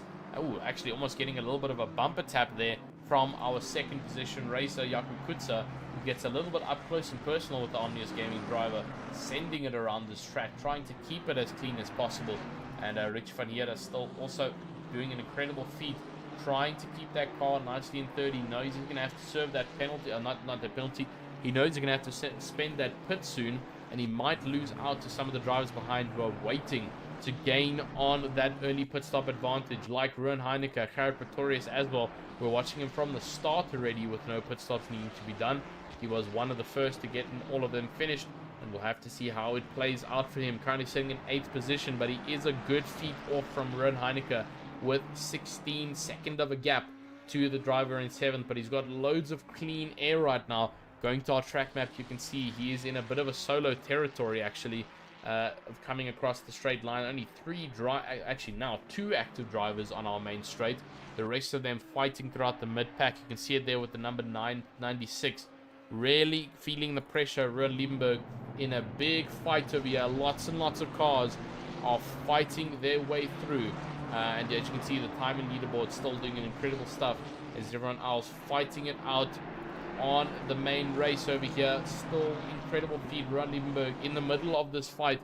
Anton Lammers, I believe, leads this fight over here for 13th, as everyone else sends it around. No, it's actually not. It's Adam Patterson who leads the battle for 14th, as everyone else sends it around. Jackie Alberts is one of the back markers in the middle of this fight, but there is position here because Ruan Liebenberg is not far off from Adam Patterson. Neither is Anro Stadler, so potential battle for 14th coming in here with 15 minutes left of racing, which could start to get quite hectic. We'll have to see how it does end up turning up for some of these drivers. Everyone's still making everything possible as they send it around. Another 15 minutes. Jan Putter also under a bit of pressure. He does have actually Vanna Boshoff just gets past her, actually just behind him, and they've got one of the front pack leaders. I believe it might be either Johan Viviers or Johan Viviers. I believe it is Johan Viviers who's chasing down. Yeah, he's chasing down the back marker there, Werner Boshoff, a little bit further down in 20th position, but he does have a fight for position with Vian Putter just being a little bit further up in front. Rob van der Heever, though, is not too close. 3.6 second gap, but he does have the pressure from Jody Sierraman behind, who's only 0.8 seconds from Rob van der Heever on a cross, very much further behind them, as there is a big gap between all of them. Everyone else also feeling the pressure, as Bradley Searle in a little bit of a pack as well. He's got Neil Krenning behind with a 1 second, and that's a battle for position. Ulrich Diaker, 2.8 seconds. Darius Shamilski, 4.5 seconds actually from the rest of the grid. And Germaton, 17 seconds gap between him and Daniel Shamilski. Lim Swinburne also 10 seconds to Germaton, as everyone else rounding it up. Daniel van der Venter trying to make it count before the couple of last laps here. 4 minutes left of our pit window and 14 minutes left of our race over here for the second round of the RaceFace.Pro PokerBet GT3 Championship Pro-Am for Season 20. This is round 2 at Valencia, sending it around this very, very punishing track. It's flat, it doesn't have much gradient, but the corners are here to punish you. Loads and loads of sausage curb to replace that gradient, and it does end up playing effect to some of how these drivers drive. The front engine cars feeling it a little bit easier over the curbs, having that weight to tackle the curb, but unfortunately our mid-pack cars not feeling it too nicely over those curves. Fortunately, no rear-engined runners here in the Pro-Am division. No Porsches. As you know, the Porsches are the only car in the game currently with the rear engine, with the engine being in rear transversal placement. Everyone else being in mid transversal and longitudinal, as well as front transversal and longitudinal. So we'll have to see how that plays out with the mid pack and the front runners trying to fight it out for the last 13 minutes here as we progress here for Valencia. Incredible stuff. Richard van Heerden still pushing on. He's trying to catch up to Ruud Heineke. 1.4 second gap now as everyone is closing in on each other. A couple of back markers there. Warren Sheehan also fighting, but still in this battle. 5-star up into 4th, but he does have a pit stop left, and our race leader has completed his final pit stop and currently sitting still in 3rd position. So he got the jump on Ruud Heineke, which means he is going to finish this race in 1st if he still manages it well. Johan Verveers into the pit lane. That's so weird seeing two Jay Verveers right next to each other. The father and the son combo completing all of their pit stops. Jakub Kutzer also out now, but where does he come out? He comes out in 2nd with Johan Verveers being in 3rd. Where is Johan Verveers? He's down in 4th. Where's your 5-star? He's in 3rd, and Ruud Heineke is in 5th. So Ruud Heineke is gonna get the jump on Johan Verveers, which means Ruud Heineke is your net P3 after 5-star does get that pit stop finished and dusted. But we'll have to see where 5-star ends up with 12 minutes left. He's got 2 minutes left of this pit window. This might start getting close. 5-star, the only driver on grid now with a pit stop left. I believe everyone else on grid, yep, everyone else all the way down to our 35th driver have completed all of their pit stops. So 5-star, all eyes on you to see what happens here.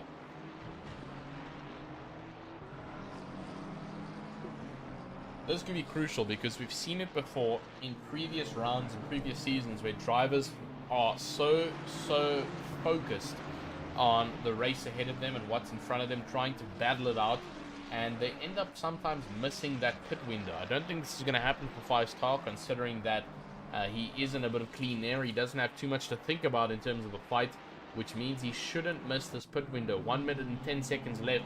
He most probably will come into the pits. Here he comes around the final chicane onto the main straight. Will he be going into the pit lane? And in he goes, matching that pit window, fortunately getting in and not ruining his entire race. That would have been a 130-second penalty if he were to stay out there. Fortunately, coming into the pit lane, making the right call. Ruud Heineke is going to get the jump of him, which means he's going to be net P3. Is 5-star pulling a fast pit stop, or is he doing a full-on retiring, refueling? We'll have to see what happens here. He's in the pit stop. Everyone's overtaking him down to 5th. Will he go down to 6th? As lots of cars coming across. Very fast pit stop from 5-star. Kept the splash and dash for the end. Down into 6th. Might come down into 7th as well. Pulls out of the pit lane. Where is 7th? Ronald Childs just coming past, unfortunately. And actually, 5-star just getting out ahead of Ronald Childs. But he is in the fight right now. Ronald Childs side by side. He's going to have to give the position there as he goes out wide, unfortunately.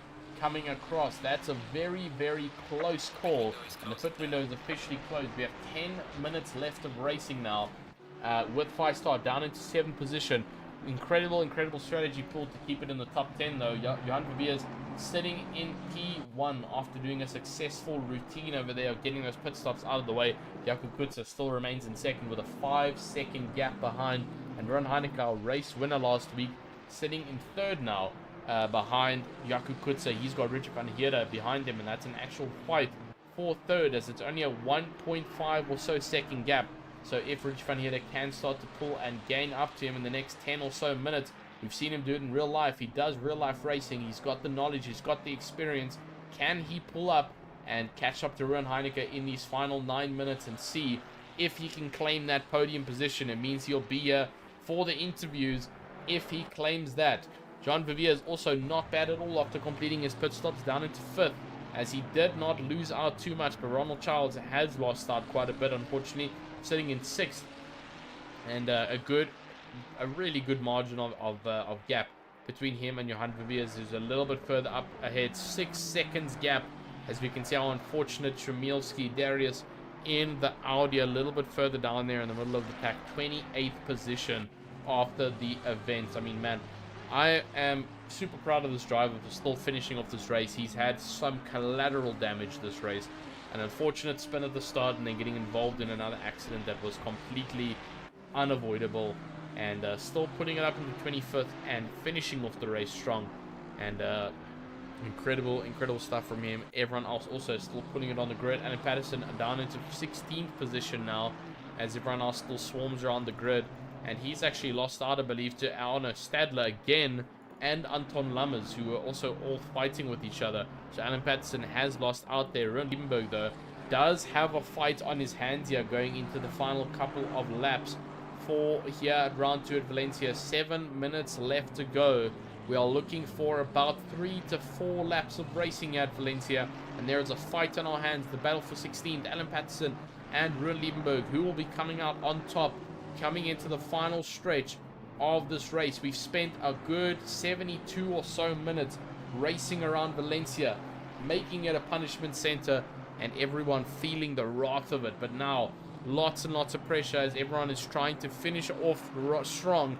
Mark Henneberg is feeling it, though, because he's got Vian Pata, the other Honda NSX, putting pressure on him now, as everyone's still surrounding this track. Lots of battles, the battle for 17th, the battle for 16th, everyone, I mean the battle for 18th and 16th, everyone giving it a good go. Having a look at our track map, though, you can see that there's lots of battling going on. The number 146 car and the number 300 car also fighting with each other. That's just a little bit ahead. That's actually Anro Stadler, I believe. He's fighting it off with Peter Oosthuizen in the number 309, as they are also just trying to make ends meet now. 6 minutes left of racing. The BMW potentially having a little bit better tire wear compared to the Ferrari, and having a bit more top speed compared to that mid-engine V6. Will it be enough, though? Arno Stadler does have the pressure on just behind him. You can see it on that rear wing, how it's getting closer and closer each lap from Peter Oosthuizen, as he starts to make things count now. 6 minutes left of racing here at the RaceFace.Pro PokerBet GT3 Championship for the Pro-Am division. They are going to start to get glued up in front with Lucan Hines, one of our back markers, that might play into effect here of who can come out in front for the battle for top 14th over here. Arno Stadler holding it, Peter Oosthuizen attacking it. Will it be enough? Further up on the grid as well, Jandro de Toit is trying to chase down Conrad Martin in 11th position. Same with Feist Tar. He's under immense pressure from a couple of drivers surrounding him, Cara Pretorius and Herman Percival. Very close to each other as everyone fights it out.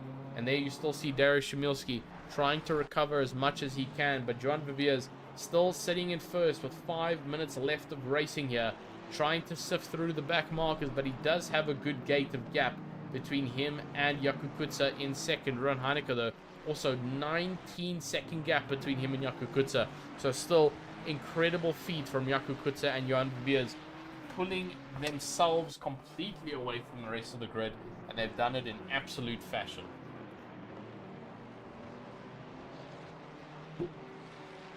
Pulling on though from the grid, we still, like we mentioned, 5 minutes left here for the PokerBet round, and everyone just trying to make ends meet here.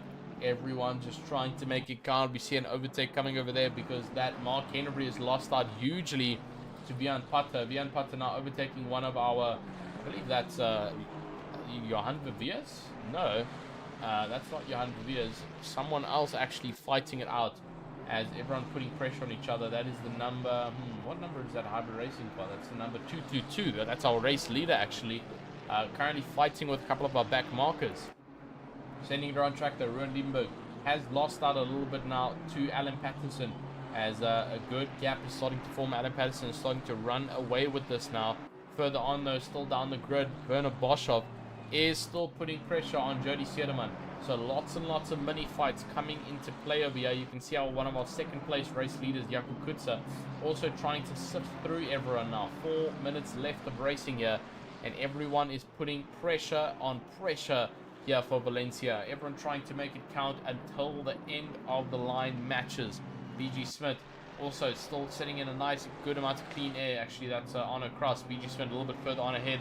Ruth Diaker, though, is right behind Bradley Searle, coming into 3 minutes and 45 seconds left of this race.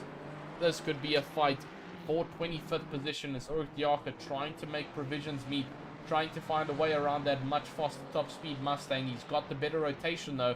He's got the better outcome over here. Looking all around him, trying to find the vulnerability coming into the next corner. He does have the inside line. No, he stays on the outside line and does not get that Mustang. Bradley Searle getting a little bit of a better run now with the Mustang. Will carry that top speed around, and it might be a better outcome for him.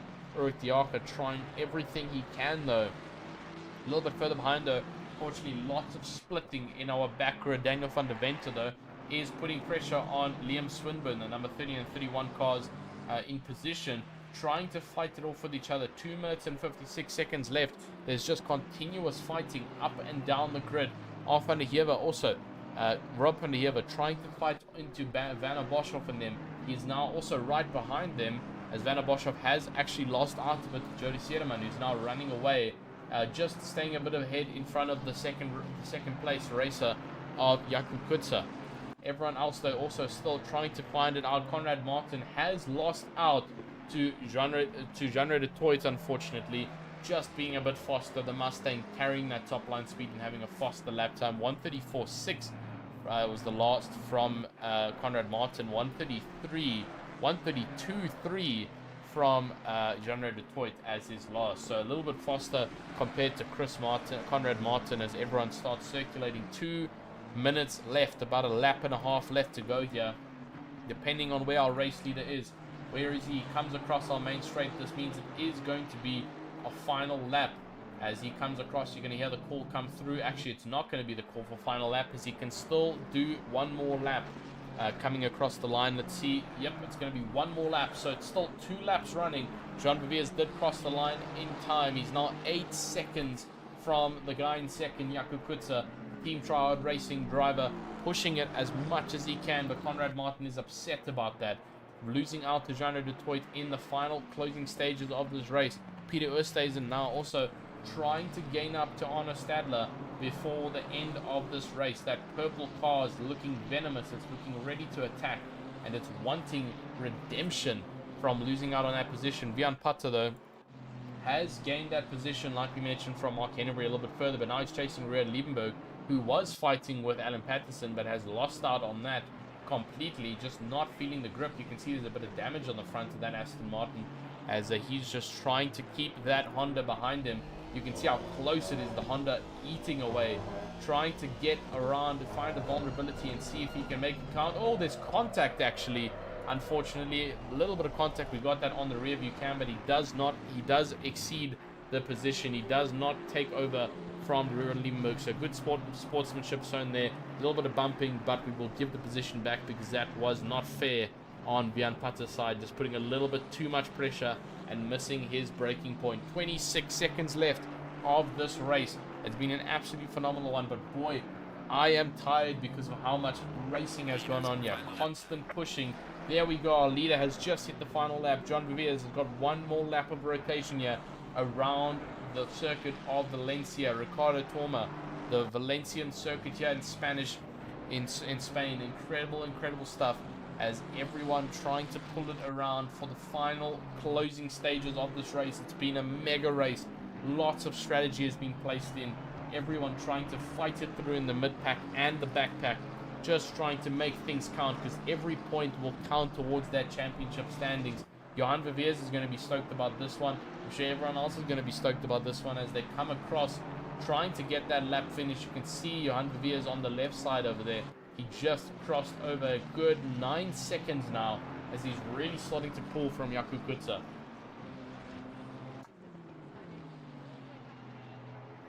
But we are slowly starting to approach the end now. Neil Swartz is now conceding a bit of a position there to one of the back markers, that Jean Mouton, a little bit further back on the grid. But Further up on the grid, though, still chasing down behind Alan Patterson. Johan Beers is fighting through our backpack of drivers. Ron Liebenberg getting a drive-through on the final seconds of the race. No time left and getting the drive-through, which means he is going to get a penalty for that because there is no time to get that drive-through in and out. But here comes Johan Beers closing it off, rounding up round 2 of RaceFace.Pro PokerBet GT3 Championship, the Pro Division at Valencia. And he has finished the race strong and hard. Johan Beers takes home first place. Jaco Kutzer 9 seconds back, closes it off in second position. Ruan Heineke, after performing a very, very quick pit stop strategy in the beginning, getting everything done, the number 69 Sarko Racing will come across in third position. Another podium after last week's win at Imola, and that's an incredible, incredible feat from him. Richard van der Heerde will be satisfied with that 4th place for him. That's good points on the table. Johan Beers, the father of the race winner, Johan Beers, coming across in 5th. Incredible stuff for the number 48, sending it across the line, and everyone putting in as much effort as possible. Ronald Childs coming in as well, fighting off 5-star, who was getting closer and closer. Gerard Pretorius right on the backside. It was almost a race down to the line, but just making it count. Herman Percival coming across now as well. Incredible stuff from everyone as they start to close off this race. Herman Percival, Neil Swartz in 9th, coming across line. Jandro de Toit brings it home in a top 10 after that incident. Incredible stuff from him. And Conrad Martin, after just losing out on top 10, follows him through. Anton Lammers in 12th position, and Arno Stadler 13th position. Peter Oosthuizen closing off the last driver on grid to finish off this race. Everyone else below has already finished their laps. Lucan Hines also still trying to rotate it around track as he rotates and furthers on further down. Wow, what an incredible, incredible race. We're going to go into a quick break and then we'll see you guys back for some interviews.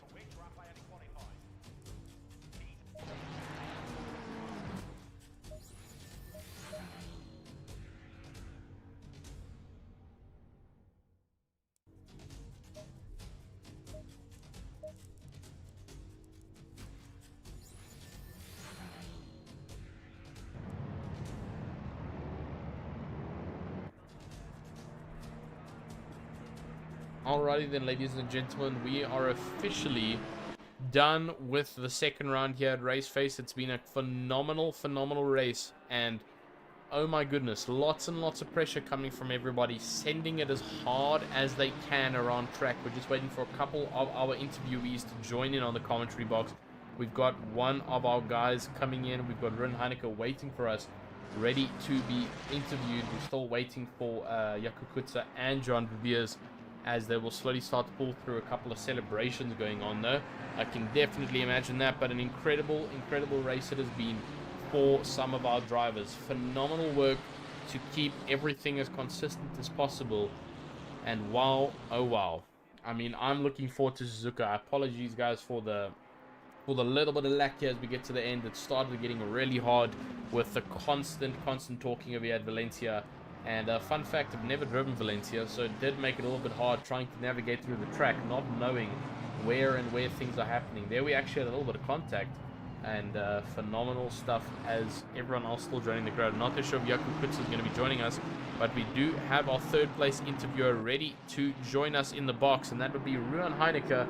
Ruan Heineke, once again, another podium finish for round 2 here for the RaceFace.Pro PokerBet GT3 Championship. This is the Pro Am division. How are you feeling after that race? Totally exhausted. This was a super hard race, but fun. Yeah, I can imagine. Just me looking at it made me slowly start to see stars and start to mesmerize about hitting the bed, because wow, oh my goodness, the constant action that I saw around track. So I saw you pulled the same strategy we saw at Imola of getting those pit stops done early. Was that due to, you know, the shortage of this track? Lots of action going around. Did you just want to get everything done with and then focus on what's ahead? Yeah, I think I picked a bit earlier to get it done, over and done with, so we can carry on with the race and hopefully score a few positions with the undercut. Well, I mean, you definitely did so. You earned yourself another podium from your phenomenal win last week at Imola. And I mean, you have got a good running track record right now for the championship standings. How are you feeling? We head to Suzuka next week for round 3. How are you feeling about Suzuka? Super stoked. That's one of my favorite tracks. It's always fun there. Yeah, so I can't actually wait for it. That's It's a nice big track. Yeah, that's absolutely true. We're a little bit technical as we get towards the S's and stuff, but a lot more straight and a lot more breathing room compared to Valencia over here. But it has been an incredible race. You earned yourself another podium. But I'm going to give you the floor now to address any of our amazing petrol heads there in the virtual grandstand, as well as any of your team members or anyone who assisted you in preparation for the race here at Valencia, as well as our amazing title sponsor, PokerBet, for making this happen. Yes, to thank all my teammates, GSRT or Griffin Sim Racing. Thanks you guys for the support and for the training we've done together. And on to RaceFace PokerBet for sponsoring this lovely event. It's amazing. Absolutely incredible. Well, I mean, I'm sure you're stoked. You can go ahead and have a good amount of celebration. Just remember, it is a weeknight, so don't celebrate too hard. But incredible stuff. Finishing off once again, third position, another podium on the notch, and that's doing really good for your championship standings. I hope you have a fantastic night. Enjoy the celebrations, and we'll see you next week at Suzuka. Thank you so much. Alrighty then, folks, so we just had our interview with our third place interviewer. It does not seem like our second place interviewer is ready after that incredibly sweating race. I mean, you heard it from the man himself, Ron Heineke, saying it was an exhausting race. But that only means that we get to move on to our first place interviewer, who did not get it last week due to having a little bit of a fall short there at Imola. He's redeemed himself. Juan Viviers comes across the line in first place for the Valencia race, round 2 of the RaceFace.Pro PokerBet GT3 Championship in the Pro Am division. How are you feeling after that? A lot better than last week, thanks Tristan. But yeah, no, very happy with the win. That everything came together. Very close quali, obviously, and then Yaku made me work and sweat for it those couple of laps. I think the pro guys also said it last night in the sprints. It's difficult to pass, so you're kind of sitting, waiting for the guy to make a small mistake and trying to capitalize if you can. So yeah, I just had to trust myself and put the pressure on. Well, you did a phenomenal job. You kept him behind the entire time.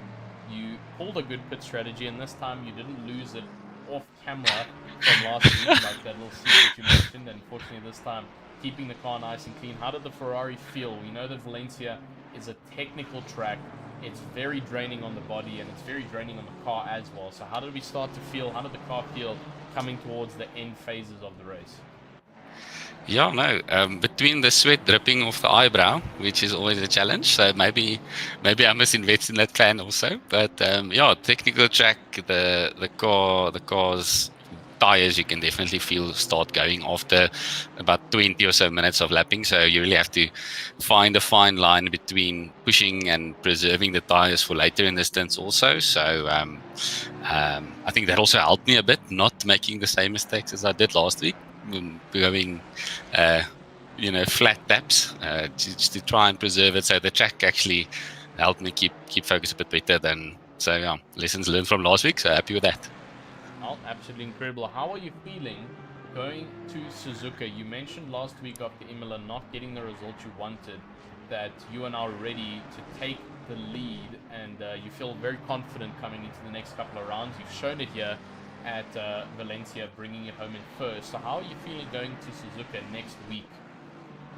Looking forward to it. We haven't raced Suzuka in a while in RaceFace, so I haven't personally lapped it in a long time actually, but excited to get back there. I think the last time I raced there was in my amateur season about 2 or 3 seasons ago, which I really enjoyed the track. Also super technical with those S's in the first sector. Good combination between fast corners and slow hairpins as well. So I think it's. I have no idea how the Mustangs go around there either. So I'm sure it's going to be a good one to watch. Well, it's definitely going to be. Tonight was crucial with the amount of overtakes and action that was happening around track. So we're looking forward to Suzuka because the Pro Light Grid is looking fierce to wrap it around here for season 20 of the championship here, sponsored by PokerBet.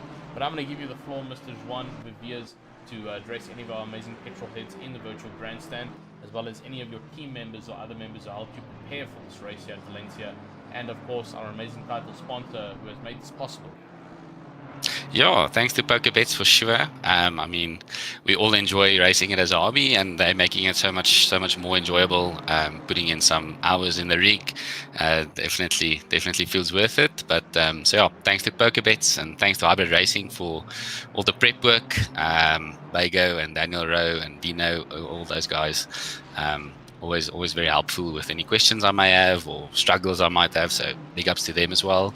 And then yeah, family watching on stream. Hallo, ek het gewen. I'm not lost, like some of the other drivers will say. So yeah, have a good evening, everybody. Thanks. Yeah, the famous consistently last in here. I don't think people are allowed to call that anymore because all the people saying it are in my interview room who are not last, even the podium position. So, but once again, incredible job. You finished it off in first. Great championship standings for you, and looking forward to seeing what you can do again in Suzuka. I hope you have a fantastic night.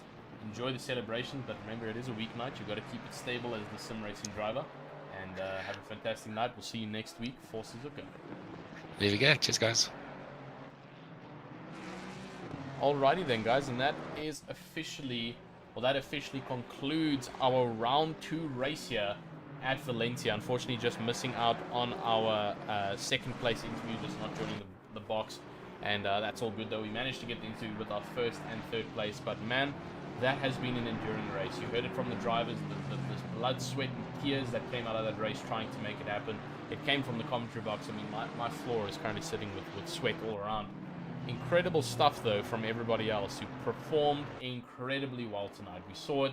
It was an action-packed grid, and we cannot wait for next week at Suzuka. But that is an official conclusion. Thank you so much for everybody in our virtual grandstand for attending this race tonight for round 2 at Valencia. Don't forget to hit that subscribe button as well as hit that little bell icon if you are interested in receiving future push notifications here at RaceFace.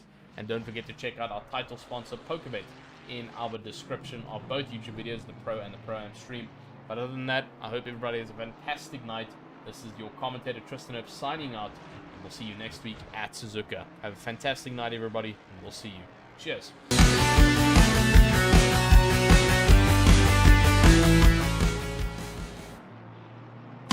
With all the amazing racing that comes to you weekly, we have to give acknowledgement to our sponsors. Without them, this would not be possible here at RaceFace.Pro. So starting off with our first sponsor, let's go and take your hats off to PokerBet. For all the tournaments, for all the cash games, daily free rolls, and sports betting, there's no better place to be and win with PokerBet. With it all revved up and you're looking for high speed, whether you're into drag, drift, or even long circuit, Red Star Raceway has got you covered.